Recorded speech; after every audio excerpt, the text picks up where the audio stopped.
Haleluya. Saudara, mari sebelum kita dengarkan firman, sekali lagi kita tundukkan kepala kita.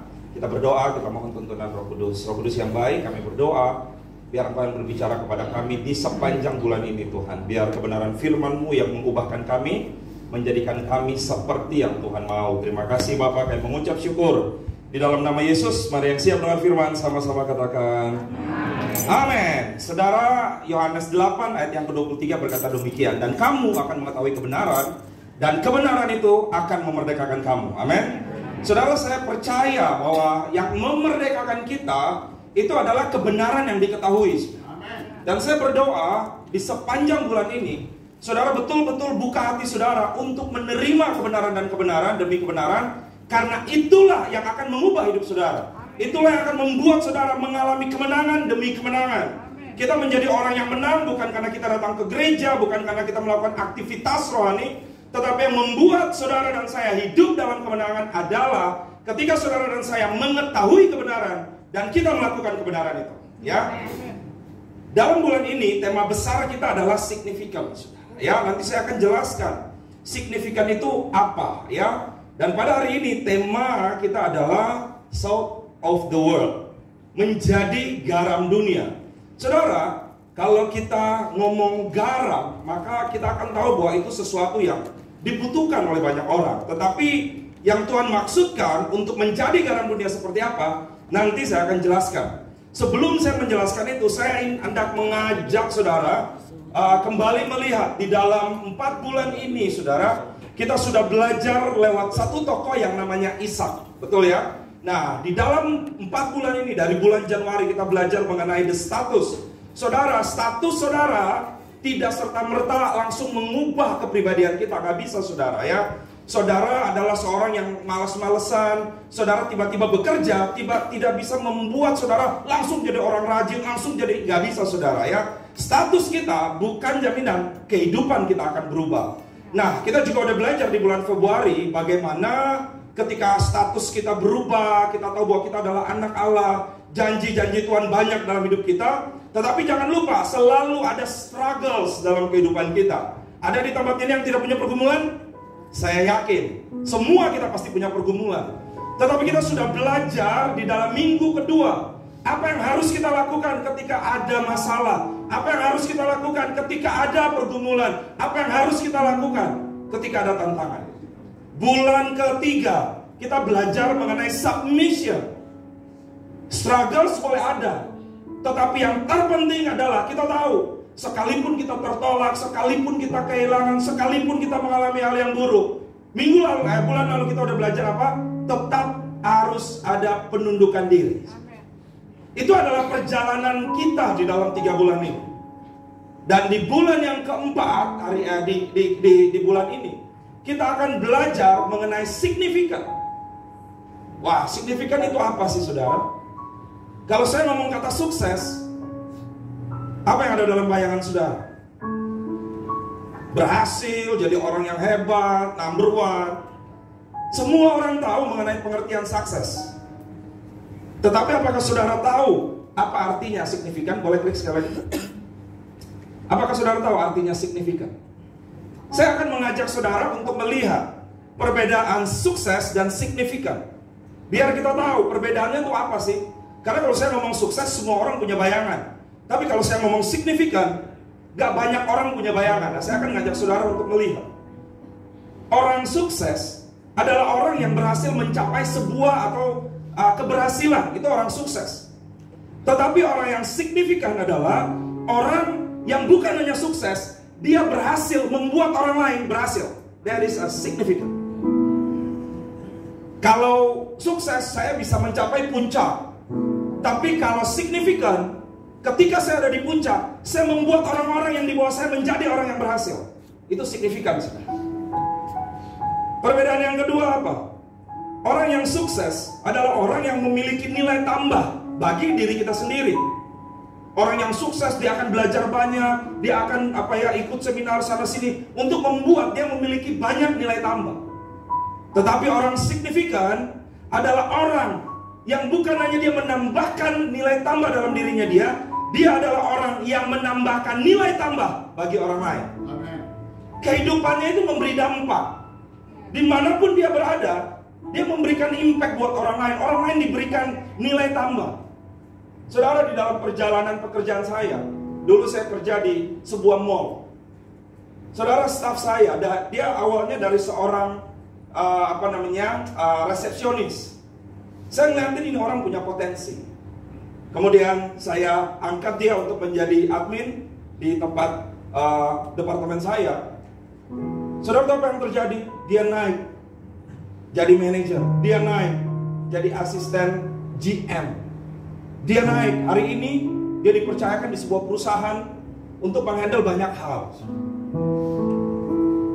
Tim yang ada di bawah saya hari-hari ini, saya sering posting. Yang tadinya cuma anggota security, naik jadi chief security, naik jadi area manager, naik jadi GM di tempat di mana saya bekerja.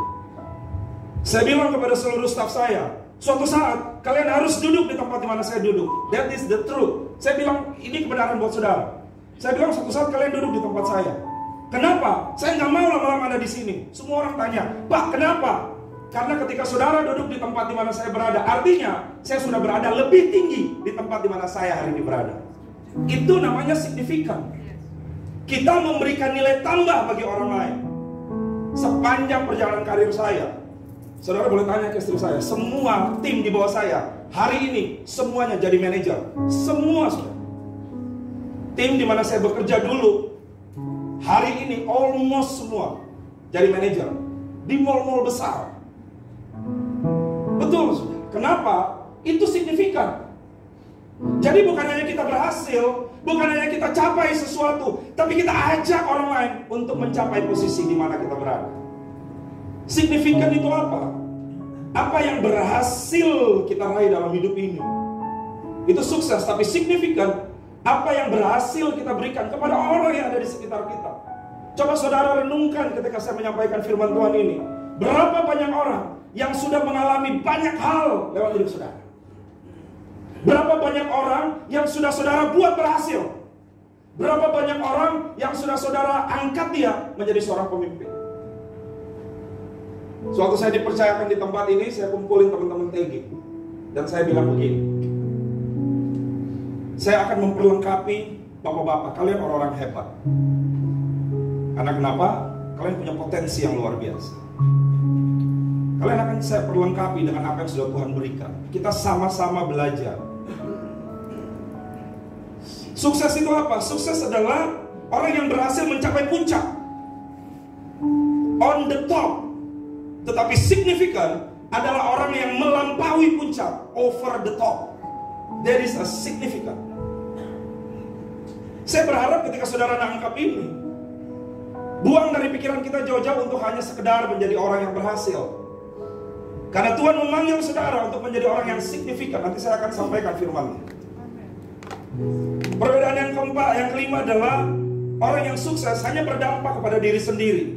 Kalau saya berhasil capai sesuatu, saya yang mengalami dampak itu, keluarga saya yang mengalami dampak itu. Tetapi orang yang signifikan adalah orang, apa saudara, yang hidupnya berdampak bagi banyak orang. Saudara, kita harus mengerti bahwa tujuan dari setiap proses dan tujuan saudara diberkati. Tujuan hari ini saudara ada di satu posisi apapun. Tujuan hari ini saudara dipercayakan apapun. Dengar baik-baik. Tujuannya bukan tentang kita. I'm telling you the truth. Apapun jabatan saudara, posisi saudara, apapun tanggung jawab saudara, dengar baik-baik. It's not talking about you. Tujuan kita diberkati, tujuan kita dipercayakan adalah agar saudara dan saya jadi berkat bagi banyak orang. Itu the purpose, itu tujuannya sudah. Sehingga nama Tuhan dipermuliakan. Itu goal akhir. Pertanyaan saya, berapa banyak dalam kehidupan saudara yang lewat kehidupan saudara, orang-orang lain merasakan dampak, manfaat, mereka saudara angkat jadi orang berhasil. And at the end, nama Tuhan yang dipermuliakan. Saya punya tim. Saya pernah kesaksian, saya nggak tahu saya pernah cerita di sini atau enggak. Tim saya di kantor di mana saya berada hari ini. sudah 2 orang yang saya baptis, 4 orang yang convert, beralih. Bukan karena saya nginjilin mereka, bukan karena saya bilang, weh, jadi orang Kristen. No, hanya karena mereka melihat kehidupan saya. Tempat di mana saya bekerja sebelumnya, sampai hari ini dia masih agama seberang, tapi semua postingan dia, semua adalah nilai-nilai kerajaan Allah, firman Tuhan yang diposting sama dia. Kenapa? Casing luarnya boleh casing lama, tapi softwarenya sudah diperbaharui. Itu yang namanya significant. Sehingga hari ini saya mengajak saudara supaya kita beralih, kita mulai ngerti evolusi atau perubahan dari selfishness, dari orang yang egois, yang hanya memikirkan diri sendiri, sampai signifikan. Itu prosesnya begini. Kalau orang yang masih selfishness atau orang yang masih mikirin diri sendiri, dia akan selalu bilang begini, what can others do for me? Apa yang orang lain bisa buat untuk saya? Jemaat Tuhan, jangan menjadi orang seperti ini. Jangan kita duduk di gereja dan berkata, apa yang bisa gembala berikan, apa yang bisa pemimpin berikan, apa yang bisa gereja berikan. Itu adalah cara berpikir egois, manusia lama.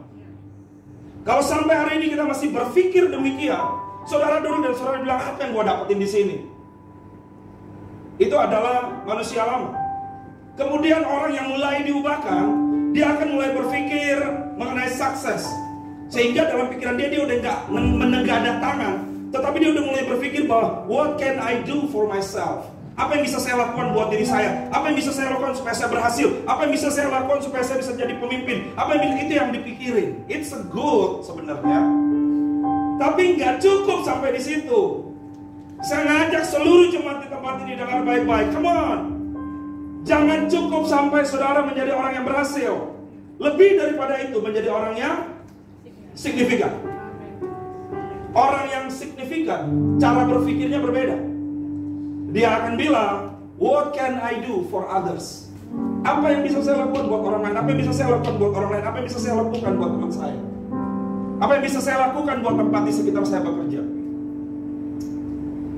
Wow. Di mana saya bekerja, saya mau kasih testimoni buat saudara. Tempat di mana saya bekerja hari ini bukan perusahaan yang besar-besar banget, tetapi saya tahu betul Tuhan taruh saya di situ untuk apa. Waktu masa pandemi, Tuhan ingatkan, berdoalah untuk kesejahteraan kota di mana engkau aku tempatkan, karena kesejahteraan kota itu adalah kesejahteraan. Tuhan bilang, ganti kata kota dengan perusahaan. Saya ubah doa saya. Tuhan, aku berdoa supaya perusahaan di mana aku berada, aku berdoa buat perusahaan di mana aku berada, supaya atau karena kesejahteraan perusahaan itu adalah kesejahteraanku juga. Tiba-tiba Tuhan bilang begini, kamu ada di sini untuk mensejahterakan semua orang yang ada. Saya ingin kesaksian buat saudara. Selama masa pandemi, di mana semua company stop atau mengurangi gaji, selama masa pandemi, perusahaan kami tidak mengurangi gaji. That's the first. Kalau saudara ingat tahun 2020 mulai pandemik, itu jatuh pada bulan April. Bulan Juni, Maret pertama kali, tapi mulai heboh, shutdown itu di bulan April, betul ya? Bulan Juni itu adalah THR. Seluruh perusahaan pegang, stop, nggak bayar THR. Saya nggak tahu perusahaan lain, perusahaan kami bayar full, sesuai seluruh lokasi, tidak ada tawar-menawar. Yang ketiga, saya selalu membiasakan setiap bulan Januari kami bayar yang namanya bonus. Seluruh BOD bilang, gimana caranya kita bayar? Berdoa, saya yakin Tuhan pasti kasih kita berkat. Selama 2 tahun sampai kemarin, perusahaan kami tidak pernah tidak bayar bonus kepada seluruh karyawan. Kenapa saya cerita ini? Bukan supaya bilang kita hebat, enggak. That is a significant. Kehidupan kita berdampak buat orang lain. Di mana saudara berada, tempat situ harus sejahtera. Tempat di mana saudara bekerja, tempat itu harus ada perubahan. That is a significant. Jadi bukan hanya sekedar bicara mengenai diri kita sendiri. Nah, dalam bulan ini, saudara, kita akan bicara mengenai signifikan. Dan ini keren banget dah. Saya berdoa saudara ajak saudara keluarga yang lain lah, teman-teman. penuhi tempat ini setiap minggu. Dengan apa? Minggu ini kita akan bahas mengenai salt of the world, garam dunia. Minggu depan kita akan bicara light in the dark. Bagaimana kita berdampak dengan cara jadi terang. Kemudian kita juga akan bicara seed of greatness. Bagaimana benih yang ada dalam diri kita harus membuat impact hidup banyak orang. Dan yang terakhir, yeast of the transformers. Bagaimana ragi itu mengubahkan banyak orang. So, saya akan mulai dengan begini. Dengar baik-baik. Tuhan memanggil saudara bukan untuk menjadi sukses saja, tetapi Tuhan memanggil saudara dan saya untuk berdampak. Berdampak dalam semua hal. Saya kasih satu pertanyaan yang simpel. Sudahkah saudara berdampak di gereja ini? Sudahkah saudara berdampak bagi orang yang duduk di samping kiri kanan saudara? Oh enggak, saya nggak bikin masalah aja itu udah berdampak. Salah. Berdampak artinya keberadaan saudara itu memberikan pengaruh. Itu baru namanya dampak. Kalau saudara nggak ada, semua orang kecarian. Itu dampak. Jangan saudara nggak ada, semua orang bilang haleluya. Dia nggak ada. Oh nggak ada. So, saya akan simpulkan kata signifikan dengan 3 kata. Yang pertama, signifikan artinya perbedaan yang sangat menyolok. Itu signifikan. Saudara berada, itu ada perbedaan nyata, kelihatan. Itu signifikan. Yang kedua, keberadaan saudara penting. Yang ketiga, hidup kita bermakna. Saya menyimpulkan kata signifikan itu dalam 3 kata ini. Saya akan masuk dalam 20 menit terakhir membahas mengenai garam. Saya ajak saudara untuk membaca dalam Matius pasal yang ke-5, ayat yang ke-13. Dikatakan kamu adalah apa saudara? Kita baca sama-sama deh. 3, 2, 1 ya. Kamu adalah garam dunia. Jika garam itu menjadi tawar, dengan apakah ia akan diasinkan? Tidak ada lagi gunanya selain dibuang dan diinjak orang.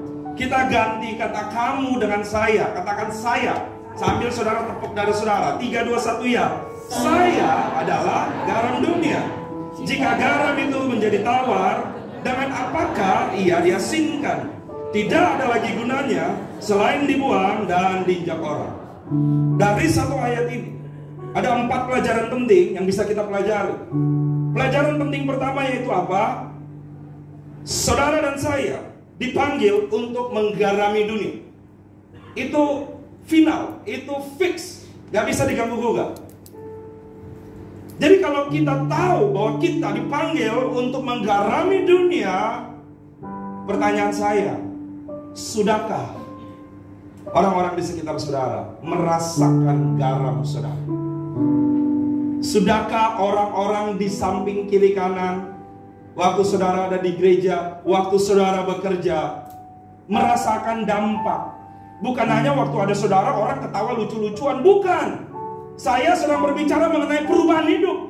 Saya sedang berbicara mengenai sesuatu hal lebih daripada sekedar kita datang dan buat orang ketawa-ketawa, kita ngejok, ketawa dan orang lain ketawa. Bukan itu, saudara. Saya sedang bicara mengenai suatu perubahan yang besar. Pertanyaan saya, sudahkah saudara menggarami orang yang ada di sekitar saudara? Gak usah jauh-jauh lah. Saya coba tanya yang lebih kecil lagi. Sudahkah pasangan saudara merasakan pengaruh positif lewat hidup saudara? Sudahkah anak-anak kita merasakan kita sebagai ayah menggarami mereka? Ada banyak orang sibuk menggarami luar, tetapi dia lupa menggarami rumahnya sendiri. Dia lupa menggarami anak-anaknya. Saya ngomong begini karena saya melayani di komunitas keluarga. Bukan hanya di MDC. Kami punya komunitas, beberapa komunitas, keluarga-keluarga muda. Kami melihat hidup mereka tuh impactful banget. Wah, luar biasa. Impactful banget. Pertanyaan pelajaran berharga kedua. Alkitab bilang apa tadi? jika garam itu menjadi tawar. Nah, ini akan kita pelajari. Sebagai garam, kita dapat kehilangan pengaruh. Jadi jangan overconfident bahwa oh ya saya garam, saya pasti menggarami. Belum tentu. Karena ada banyak orang garamnya nggak terasa. Pelajaran penting yang ketiga adalah kalau garam sudah kehilangan rasa, yang dilakukan adalah diapain saudara? Dibuang. Hari-hari ini saya melihat banyak orang Kristen dalam tanda kutip dibuang. Artinya kenapa? Keberadaan kita ada nggak ngaruh tuh.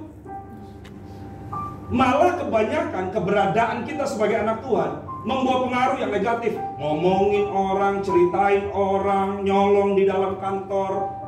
Saudara, nyolong dalam kantor bukan berarti kita ngambil barang, belum tentu.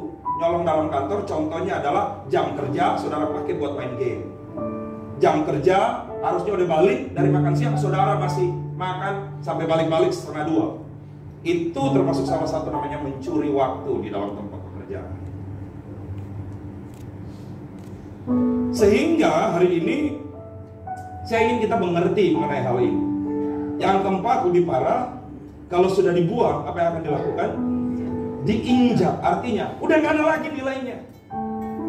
Nah, banyak orang sudah dalam tanda kutip diinjak, tapi merasa gua ini masih garam. Ngerti ya saudara ya?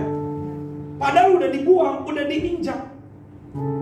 Berapa banyak orang yang dalam kehidupan kita udah gak dianggap, keberadaan kita udah gak ada lu, gak ngaruh.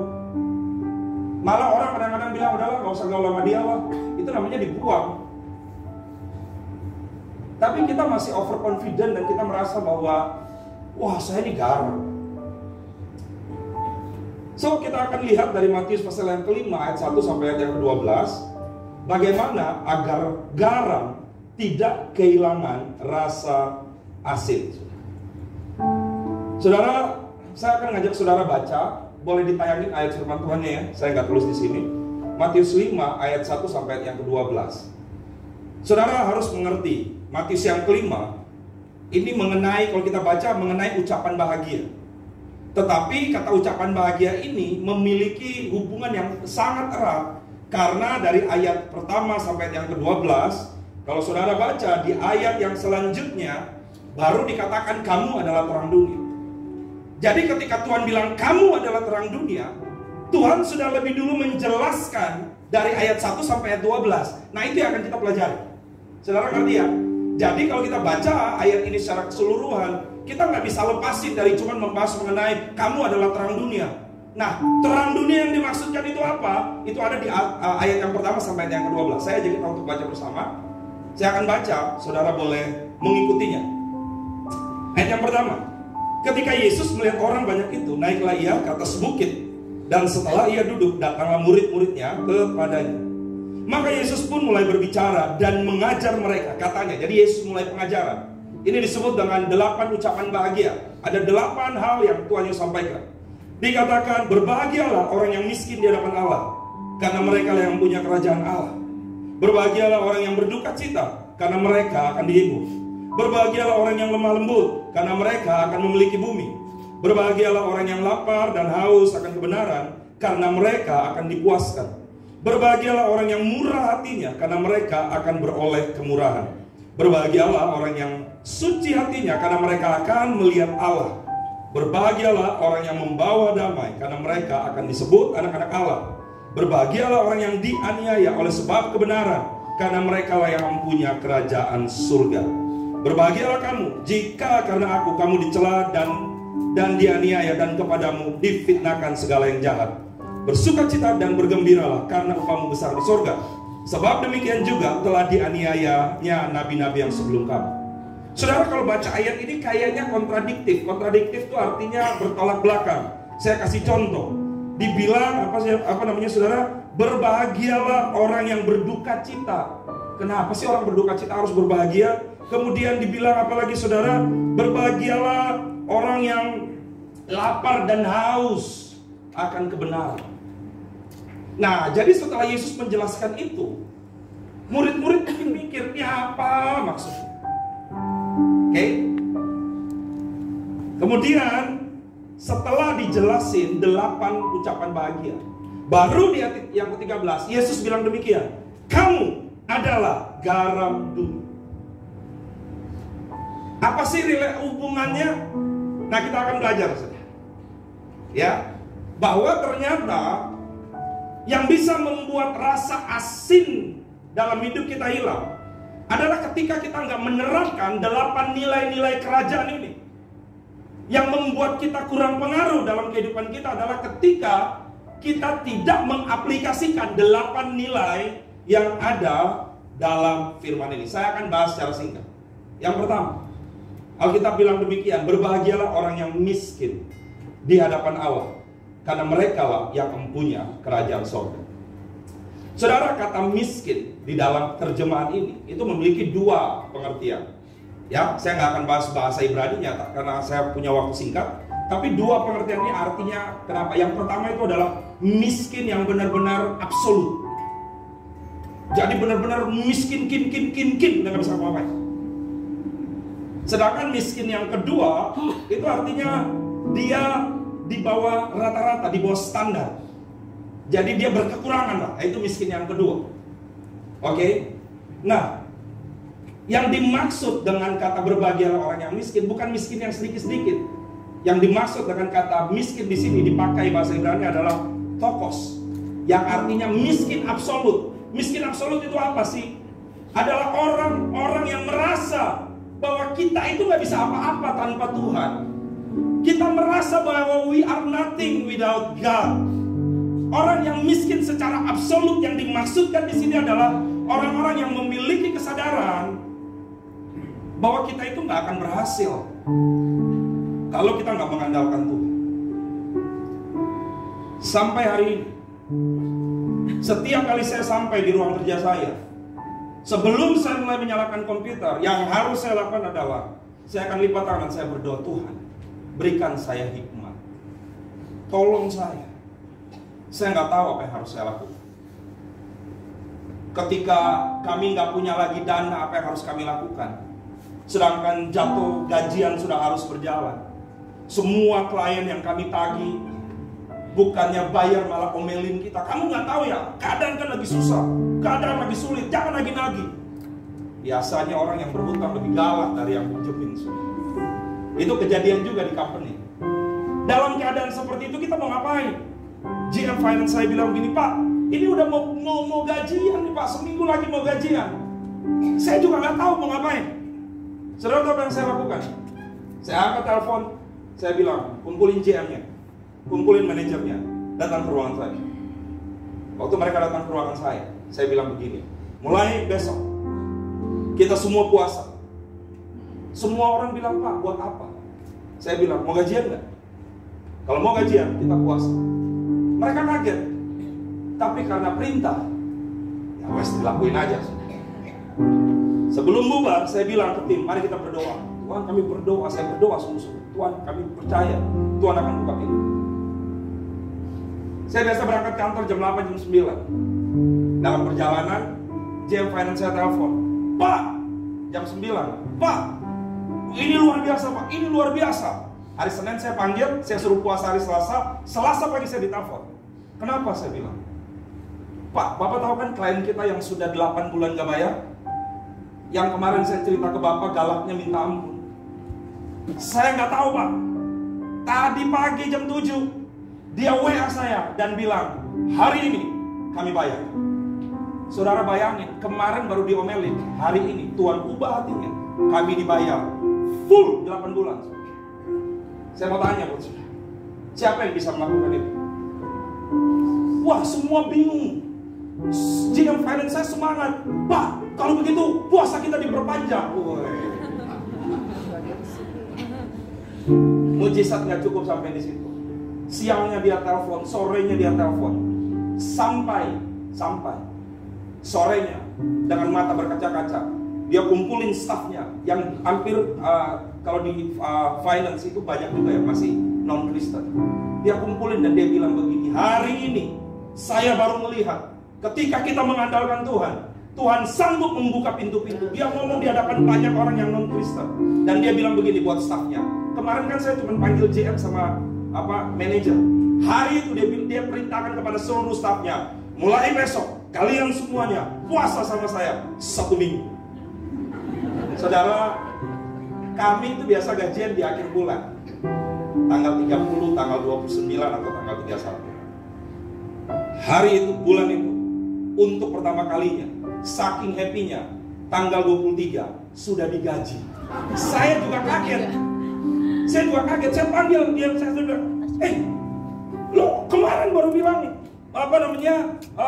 mau bayar nggak punya uang. Pak, dahsyat Pak, dahsyat.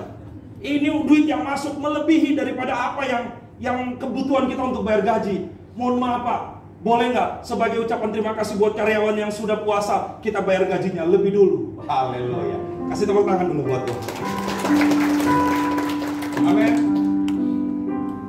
Kalau saudara mengandalkan Tuhan dengan segenap hati saudara, ketika itulah garam dalam hidup saudara akan terasa kepada saudara. Yang kedua, berbahagialah orang yang berduka cita, karena mereka akan dihibur. Kalau saudara baca di 2 Korintus 7 dikatakan, sebab duka cita menurut kehendak Allah menghasilkan pertobatan. Kalau saudara baca arti kata duka cita di situ, bukan duka cita karena ditinggalin pacar, bukan duka cita karena gajinya nggak naik-naik, bukan. Tetapi kata duka cita yang dimaksud di situ adalah duka cita karena kita tahu kita menyakiti hati Tuhan dan kita bertobat sungguh-sungguh. Hari ini ada nggak di antara kita yang ketika kita melakukan satu kesalahan, kita berlutut di hadapan Tuhan dan kita bilang, Tuhan, saya minta ampun. Kalau saudara punya sikap hati seperti itu, dengar baik-baik, garam saudara akan dirasakan oleh semua orang. Yang terjadi adalah kita buat salah, kita buat dosa, pikiran kotor, gak ada perasaan duka cita dalam diri kita. Kita habis pukul istri kita, mungkin gak ada perasaan duka cita dalam hidup kita. Kita habis maki-maki orang, gak ada perasaan duka cita dan berkata, Tuhan ampuni saya. Saudara tahu kenapa Daud disebut a man before God's own heart? Karena ketika dia melakukan dosa, dia berduka cita, dia menangis, dia meratap, dia minta ampun kepada Tuhan. Konsekuensinya ada. Hari ini saya mau mengajak saudara, kalau saudara ingin hidup saudara berdampak, jangan buat dosa apapun dalam hidup saudara. Please, jangan buat dosa apapun. Sekecil apapun, seremeh apapun. Tapi kalaupun kita berbuat kesalahan, milikilah hati yang penuh duka cita dan mau bilang sama Tuhan, aku bertobat dan minta. Kalau saudara punya sikap seperti itu, sikap yang kedua itu, saudara akan memiliki impact yang sangat besar. Yang ketiga, berbahagialah orang yang lemah lembut, karena mereka akan memiliki bumi. Kata lemah lembut di situ dalam terjemahan aslinya atau bahasa Inggrisnya meekness. Meekness artinya meekness adalah the strength has been put under control. Artinya kita memiliki kekuatan untuk mengendalikan apa yang ada di sekitar kita.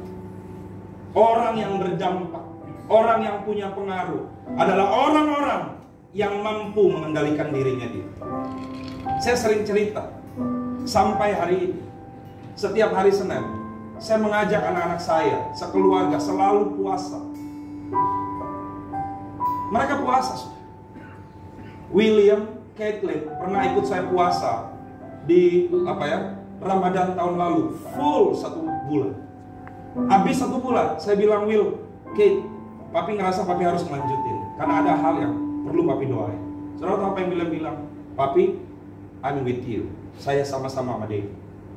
Saya pulang kadang-kadang sampai rumah jam 8 malam. William belum makan.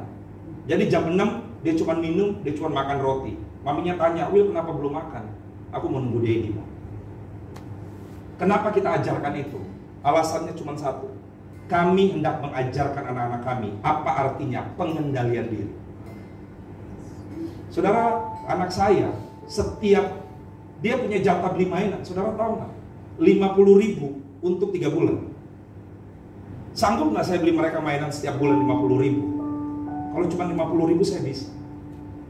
Tetapi saya hendak mengajarkan mereka untuk nunggu. Jadi mereka akan menunggu bulan Januari, bulan Februari, bulan Maret. Mereka udah lihat tuh di toko-toko, wah ada barang bagus nih. Tapi kalau mereka lihat ada barang bagus yang cocok dengan hatinya mereka, dan itu lebih mahal dari 50.000, mereka akan datang ke mami papinya dan berkata, "Mommy, aku mau beli mainan ini loh, Mom. Tapi harganya 75.000. Gak apa-apa deh, aku tunggu 3 bulan lagi." You see? Kenapa kita ngajarin begitu? Kalau dari kecil mereka tahu apa artinya mengendalikan nafsu, mengendalikan keinginan, mengendalikan apa yang mereka mau. Sampai besar kami berdoa, mereka akan bisa menjaga hidup mereka. Seumur hidup kami gak pernah tuh kami lihat William nangis cranky di jalan atau Catherine, "Aku minta mainan." Gak pernah. Dari mereka umur 1-2 tahun, kami sudah ajarkan mereka apa artinya disiplin. Kalau saudara bisa memiliki pengendalian diri seperti ini, saudara gampang.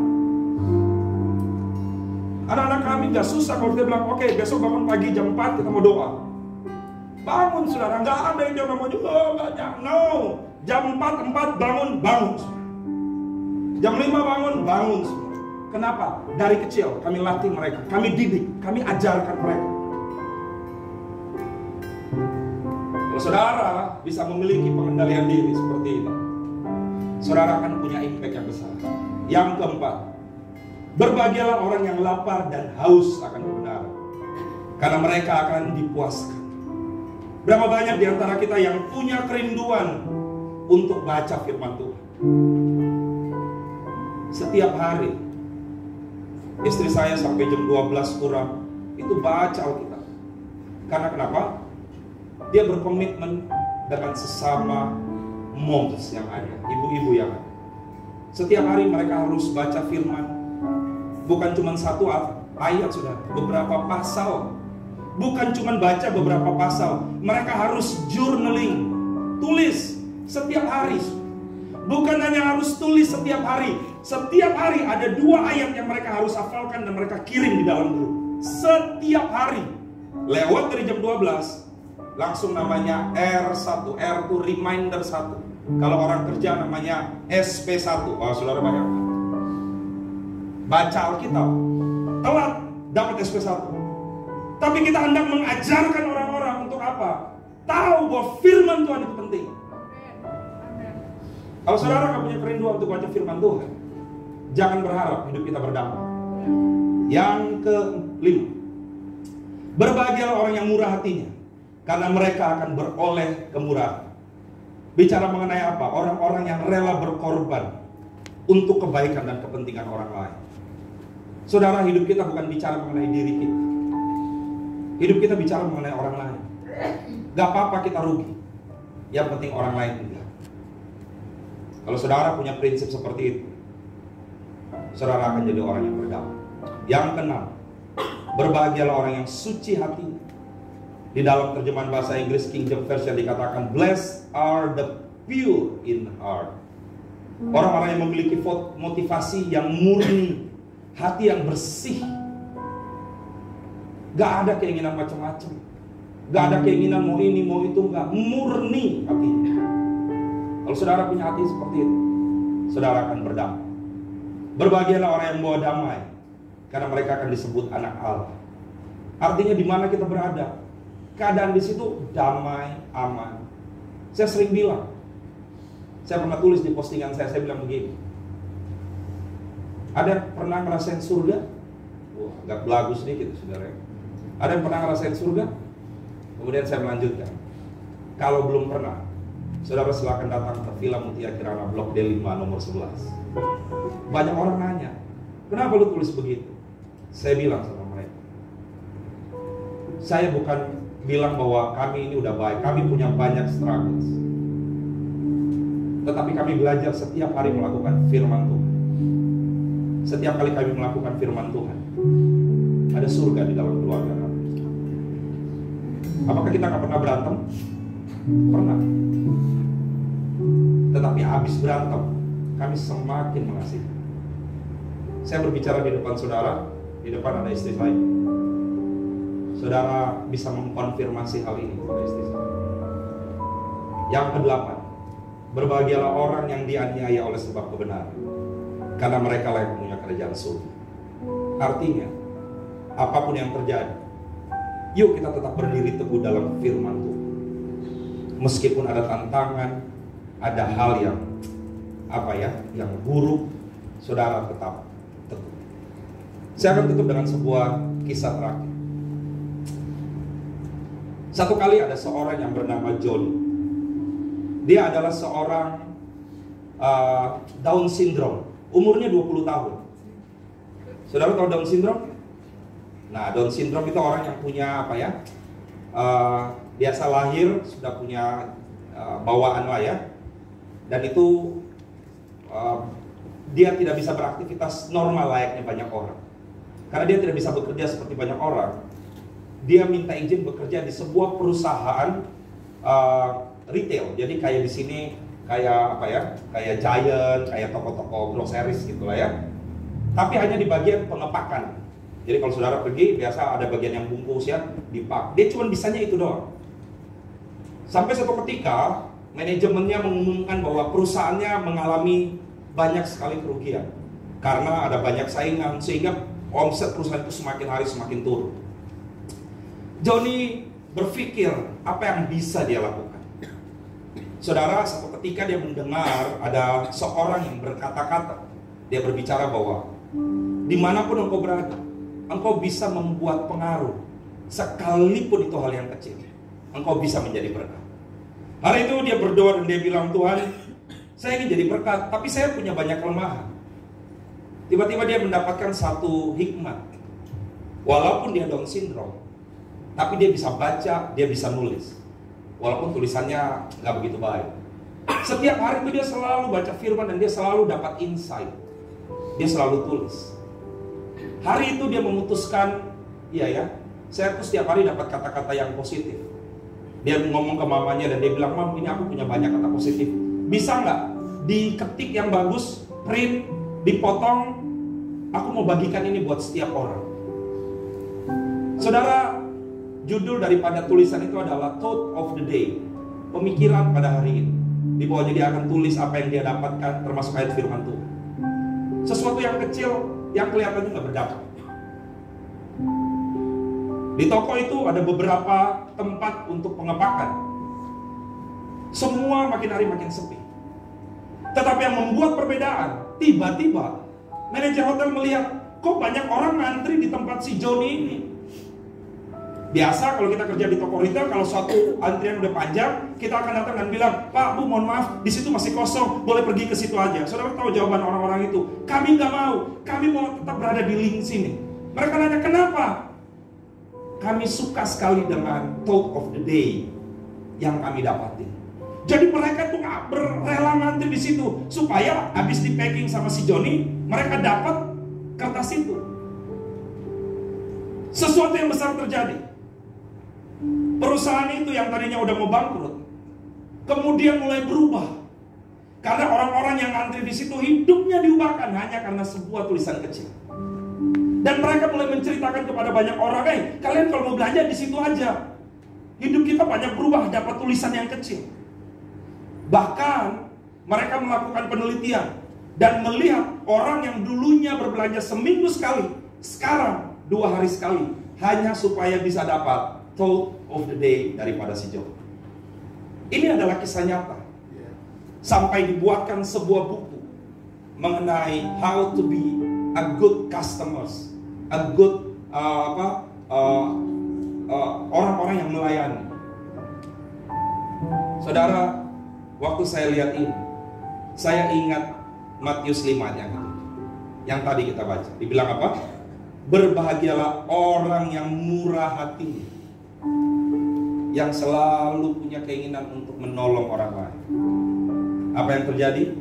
Mereka akan beroleh kemurahan. Lewat si Job, perusahaan yang tadinya mau bangun berubah menjadi perusahaan yang maju. Semua orang di kota itu datang berbelanja ke kota itu, ke tempat itu, hanya karena nilai yang dia terapkan. Saya percaya. Saya undang singers boleh maju ke depan. Kalau saudara melakukan itu, saudara akan mengalami banyak hal yang luar biasa. Amin. Tapi terakhir sebelum saya tutup, boleh Pak slide paling terakhir. Sekali lagi, saudara tahu garam ya? Garam, seasin-asinnya garam, kalau saudara cuma taruh di samping makanan, kira-kira akan berasa asin gak makanan? Gak bisa, saudara. Yang harus dilakukan oleh garam itu adalah apa? Harus berbau. Dia harus dicampurkan dengan makanan itu.